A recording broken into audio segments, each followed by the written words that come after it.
This is Duke University.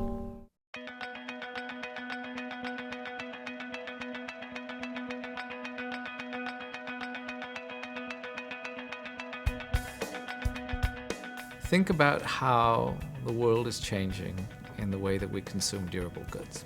So this morning I decided that I wasn't going to drive my car in. Instead, I got an Uber. Then I realized that I had to be downtown Durham for a meeting with a startup. So instead of using Uber again, I decided that because I had a few errands to run, I would just rent a car from Enterprise by walking over to the Bryant Center and getting one of the cars that they have over there. I get to the meeting, and the space that's arranged by the startup is not really owned by them or rented by them. They used an app called Liquid Space to rent this conference room for 2 hours so we could all have our meeting. At the end of it, I get back in my Enterprise, drive back to school, park the car, and then walk over to my office. So if you think about this scenario, what has changed is, in all of these instances, neither I nor the startup own or rent for extended periods any of the items that we had discussed. And that's what I think is becoming so interesting about the way that people are consuming durable goods. They're not really owning them for a long period of time, but they're owning them in these short snippets of time. And that is going to have a fundamental effect on how we consume. So a lot of what people are beginning to talk about the sharing economy has to do with durable goods. So let's just be clear about what we mean when we're talking about durables. Usually durables refer to anything that is not consumed in one moment of time.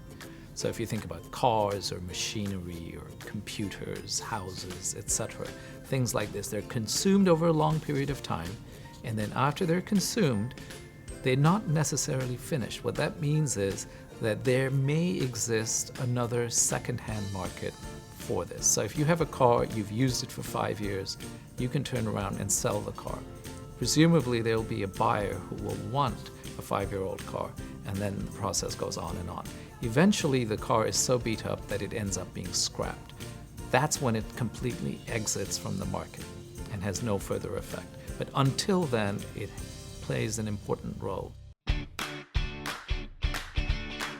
One way to think about sharing is to go into your house and make a list of all the durables that you have lying around that aren't being used all the time. So I tried this exercise at home and I came up with the following items. Well, first there was the house. Second was a car. Third was a bike. Fourth was a jacket, right? And if you think about these 4 things that I've listed, could they be put to productive use when I'm not using them? Well, for the house, we could certainly use Airbnb to rent out the room. For the car, I could use relay rides or get around to rent out the car when it's just sitting in the parking lot at Fuqua during the day when I'm in class.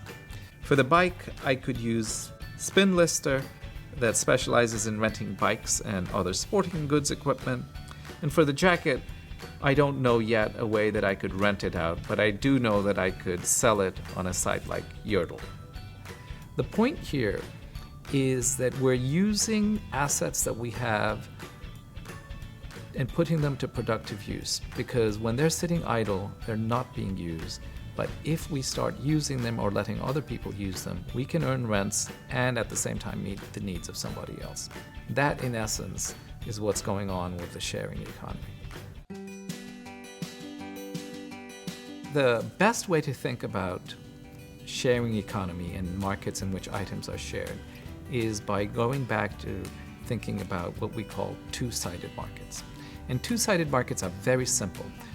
One side communicates with the other side through an intermediary or a platform. The best example of this is, think of the New York Times. I, as a reader, like to read the New York Times.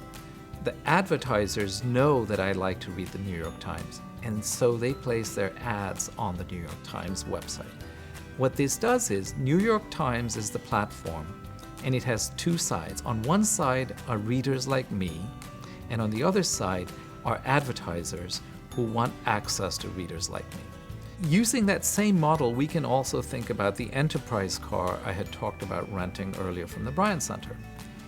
Now what's happening is enterprise is providing not only the platform, but they're also providing the cars.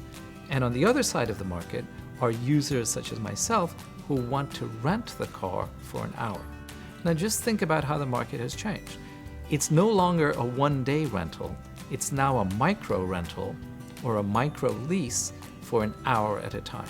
But enterprise clearly sees that this is an opportunity where they can step in and begin to serve the needs for consumers like myself who want the car only for an hour or maybe two.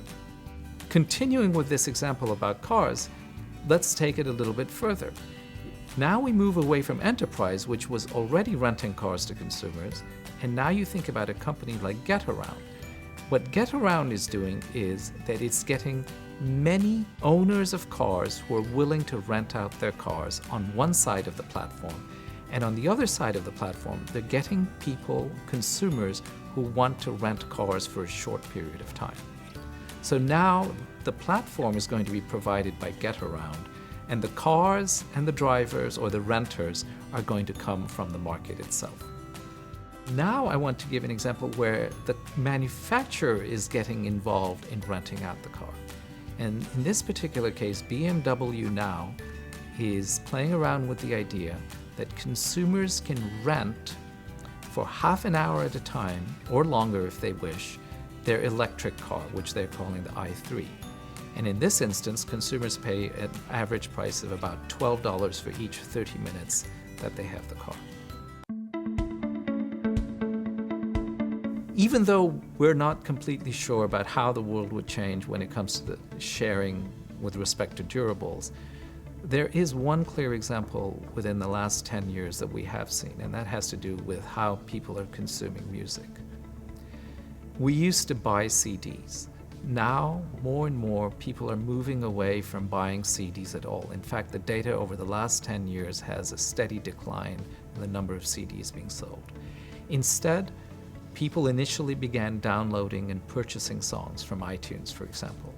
And now we see the next change altogether. They're stopping purchasing of individual songs. Instead, they're moving to a subscription model where now they're streaming their music all the time instead of purchasing it. So think of this as a lease in perpetuity.